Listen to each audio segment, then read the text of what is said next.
Eh bien, bonjour à tous. Merci Lumina, merci Juliette. Et puis, bienvenue à cette conférence, encore une fois. Donc, rapidement, pour me présenter, Clément Fouillou, je suis consultant, mais surtout ici en tant que co-animateur du groupe de travail Agilité et Sécurité Occlusif. Et je suis venu ici vous présenter, en effet, les premiers éléments de réflexion et les premiers résultats qu'on a pu travailler, sur lesquels on est atterri au niveau du groupe de travail et qu'on a sous-titré comment construire et maintenir un langage commun.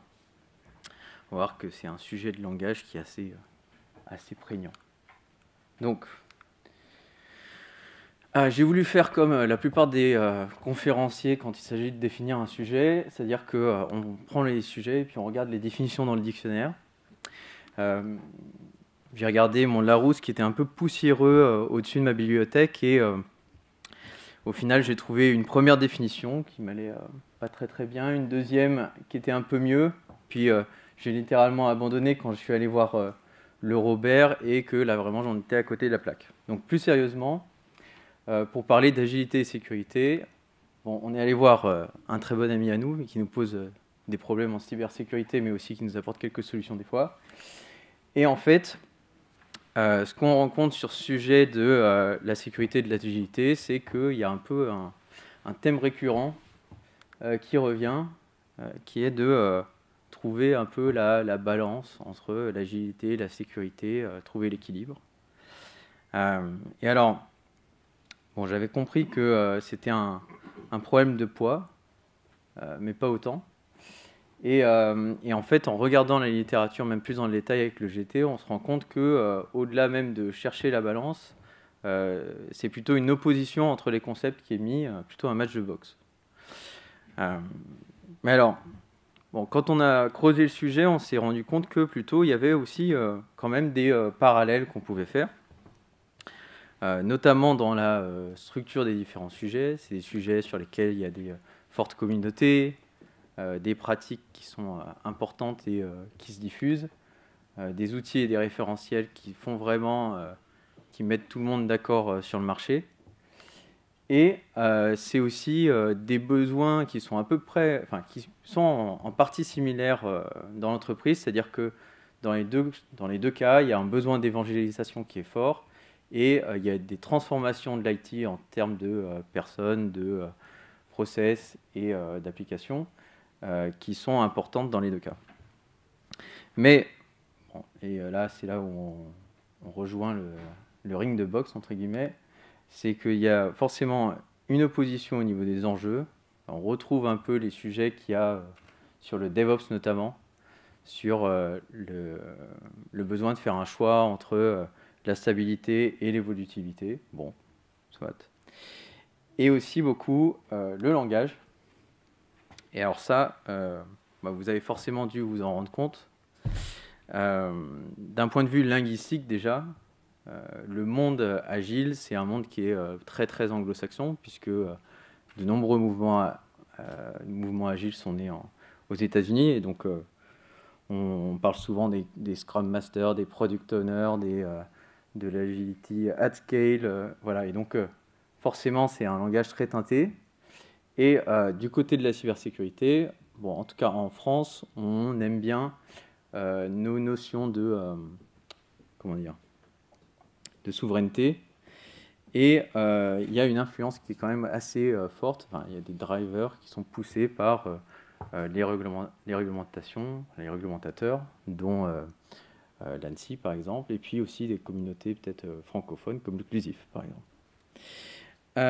Et à cela se rajoute la technicité du discours qui fait que vraiment, en fait, si on vient au bout du bout, c'est un RSSI un peu novice qui débarque dans un programme de transformation agile, DevOps, cloud, etc.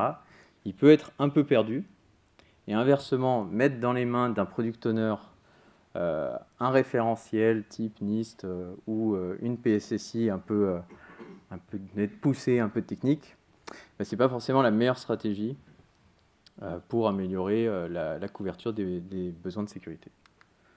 Donc, on dit qu'il y a donc deux visions un peu parallèles.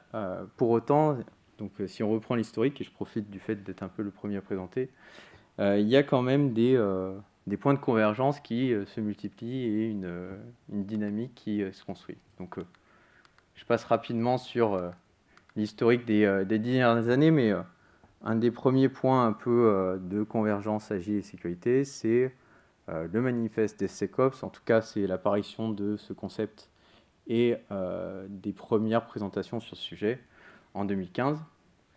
Et c'est quelque chose qui continue et qui a continué dans le marché français avec la publication d'un premier guide entre l'ANSSI et la DINSI, qui à l'époque DINUM maintenant, sur l'agilité et la sécurité numérique.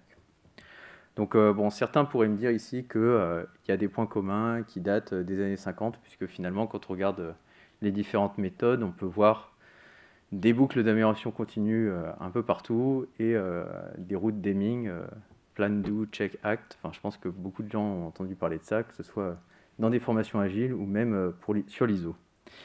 Mais je préfère qu'on se focalise sur les dernières années avec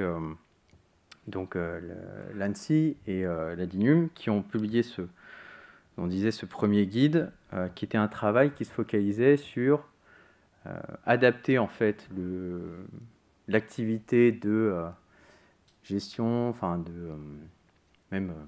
d'analyse de risque et d'homologation à un format agile, c'est-à-dire plus itératif et plus incrémental.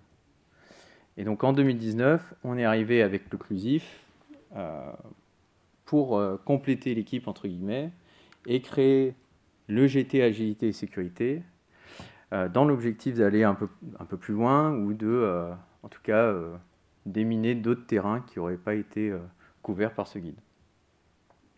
Et donc, les travaux ont consisté à d'abord des premiers échanges et une première structuration du sujet. On a donc identifié 4 problématiques, 4 questions clés sur lesquelles on voulait travailler. La première, c'était comment rendre plus efficace l'intégration des éléments de sécurité dans le cycle de développement agile. La deuxième, c'était comment mieux intégrer les tests de sécurité, un point un peu de focus spécifique sur ce sujet-là. Le troisième, c'était plutôt, d'un point de vue plutôt suivi d'indicateurs ou suivi de transformation, c'est comment on suivait l'amélioration dans la mise en place des transformations de sécurité et d'agilité.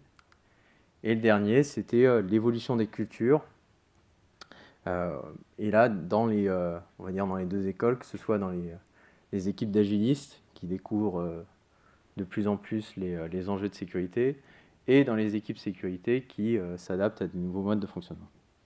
Voilà, et donc on a souhaité, alors je suis désolé, ça ne s'affiche pas forcément bien, mais plutôt se focaliser sur le premier bullet, qui était comment rendre plus efficace l'intégration des éléments de sécurité. Et pour cela, on a essayé de déterminer ce qu'on voulait livrer, enfin ce qu'on voulait produire comme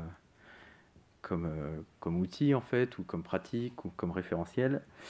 Et on a cranté là 4 objectifs, ou plutôt 3. Le premier, c'était qu'on travaillerait sur un objet qui nous permettrait de garantir un niveau de sécurité plus élevé par l'intégration de contraintes de sécurité dans la fabrication du produit et pas autour. Le deuxième, c'est d'intégrer la sécurité tout au long du cycle de développement. Et donc, forcément, il y a l'évaluation de la sensibilité des risques au plus tôt dans la conception du produit, de la sensibilité du produit tout au long de la fabrication et la résorption des risques. Mais aussi l'implication, et ça c'est le dernier point, alors il s'affiche comme un point différent, mais l'implication de tous les acteurs des équipes produits sur les sujets de sécurité en les sensibilisant davantage. Et donc ça, c'est un point qui était, je pense, le plus important pour nous. Et en partageant un certain nombre de retours d'expérience, on a convergé vers une proposition qui était la baseline de sécurité. Alors, vous allez me dire, déjà, on a fait un un premier choix d'un point de vue linguistique dont on parlait, hein, c'est un peu un compromis. Donc la baseline sécurité, qu'est-ce que c'est?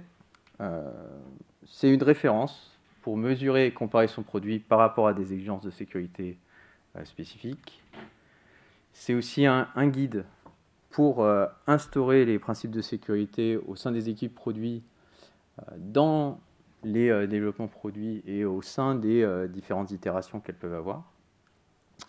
Et aussi, c'est un outil qui doit s'intégrer dans la démarche et les outils de travail agile. Donc, si on regarde d'un point de vue très pratico-pratique, finalement, ça rejoint une traduction des exigences de sécurité dans un format plutôt de type backlog, pour ceux qui ont déjà navigué dans des équipes agiles. Et donc, dans les retours d'expérience, un des premiers écueils qui remontait, c'était que quand ce type de choses-là était faites équipe par équipe, globalement, c'était fait de façon pas très structurée et il y avait beaucoup de rework et finalement, c'était des travaux qui n'étaient pas très utilisés. Donc, ce qu'on a proposé aussi, c'était de structurer des différents niveaux de segmentation de la baseline pour être adaptable et adapté plutôt au contexte de chaque produit. Et donc, on a repris un peu les différents niveaux de gestion de risque qui existaient dans le guide précédent de l'ANSSI. Et donc, pour chaque niveau, on identifie différents types de baseline. Donc, pour le niveau du bas, pour le principe de base et l'hygiène, on voit plutôt des baselines de type entreprise qui vont être issus de standards ou de réglementation du marché. C'est typiquement des choses que proposent déjà des communautés comme SafeCode ou comme le WASP.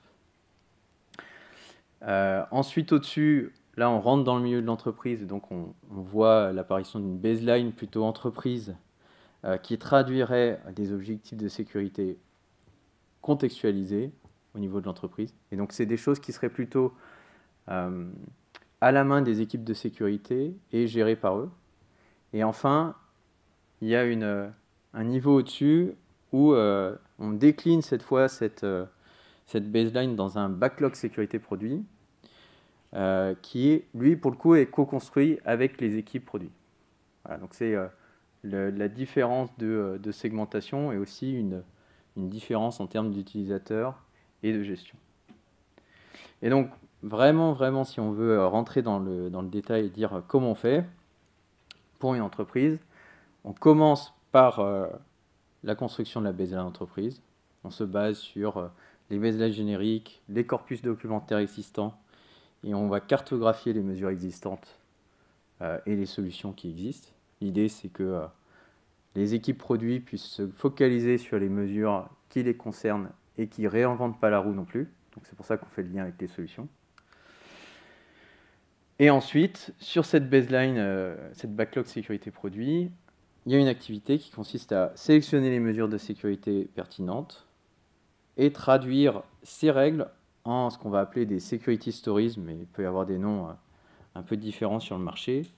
Mais l'idée, c'est de rapporter ces mesures à des user stories qui seraient plutôt génériques et de contextualiser davantage avec d'autres éléments qui peuvent être les besoins de sécurité, mais aussi les abuser stories, qui est un concept qui avait été aussi défini précédemment sur une typologie d'user story qui prend le point de vue de l'attaquant. Et donc, si on veut prendre un exemple concret, et ça pourrait être celui qu'on avait pris déjà, qui était celui de l'application de réservation de taxi. Dans ce cas-là, on aurait, par exemple, des mesures autour de la politique des mots de passe en système en lien avec cette application. On rattacherait une user story générique, entre guillemets, qui impliquerait l'installation d'un nouveau composant. On identifierait une abuser story qui dirait, par exemple, en tant qu'attaquant, je veux accéder à l'application en utilisant un compte par défaut ou un compte qui aurait un mot de passe peu complexe ou facile à deviner. Et la security story, ça serait plutôt, en tant qu'administrateur système, je veux accéder à l'application en utilisant, m'assurer que les comptes par défaut sont désactivés ou que les mots de passe utilisés sont robustes. Donc, tout ça pour dire que on a eu aussi beaucoup de débats sur le format de la security story, mais c'est quelque chose qu'on veut laisser à la main des équipes, puisque ça peut créer pas mal de débats, on l'a vu d'ailleurs dans le groupe de travail. Et donc, vous allez me dire, une fois que j'ai défini tout ça, mettre en place la baseline sécurité, c'est facile, Clément, c'est du gâteau, c'est a piece of cake. Alors, c'est plutôt ce type de gâteau-là, un peu compliqué quand même et un peu fancy. Et donc, évidemment, on a profité du GT pour partager un certain nombre de choses à ne pas faire et de bonnes pratiques. Pour vous le dire rapidement, bon, là c'est un peu complet, mais on a surtout identifié des problèmes autour du volume et de la complexité des éléments à traiter, qui peut être quelque chose de très rebutant pour les équipes produits. Et donc, ce n'est pas forcément un bon moyen de les embarquer, on va dire, sur les sujets sécurité. Donc, l'idée, c'est d'être construire la baseline progressivement et d'être pragmatique, se concentrer sur ce qui a le plus de sens pour l'équipe. Et après aussi, on a eu des problématiques sur le déploiement et le maintien de cette baseline dans le temps, parce que ça, c'est un enjeu supplémentaire qu'on a vu, qui est de faire vivre et faire évoluer ces baselines. Et donc là, pour ça, on a vraiment quatre points clés qui vont être l'identification d'un levier, d'un rôle clair dans les équipes qui va pouvoir nous aider à mettre en place cette baseline. On a pris le Security Champion, mais ça pourrait être un autre rôle. La définition des processus et des activités associées à la baseline, pour que ce soit clair pour tous.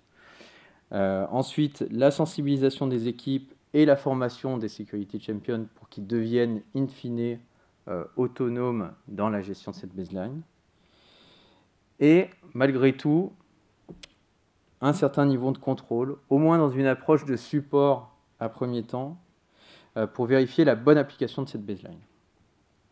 Voilà. Et là aussi, sur la partie déploiement et maintenance, on a compilé un certain nombre de bonnes pratiques qui sont liées à la fois au rythme de mise en œuvre. On veut essayer, encore une fois, de faire quelque chose d'itératif et d'incrémental, à l'approche prise dans la gestion du changement, c'est-à-dire que l'idée, c'est de convaincre les équipes produits que c'est dans leur intérêt propre et de les responsabiliser davantage sur la sécurité.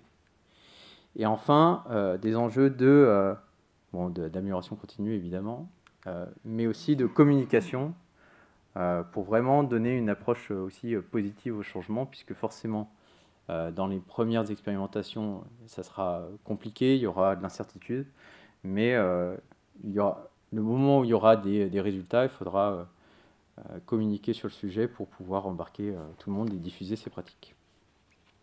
Voilà, et puis, donc on a continué à synthétiser toutes ces bonnes pratiques, entre guillemets. Et donc, si on doit résumer, puisque j'arrive, je pense, à la fin de la session, mais pour le GT, la baseline sécurité, c'est une pratique appuyée sur des principes forts. Hein, et là, on rejoint un peu le type de principe qu'on retrouve dans l'Agile, qui est plutôt une pratique qui est centrée sur les personnes que sur lui d'un référentiel complet et exhaustif.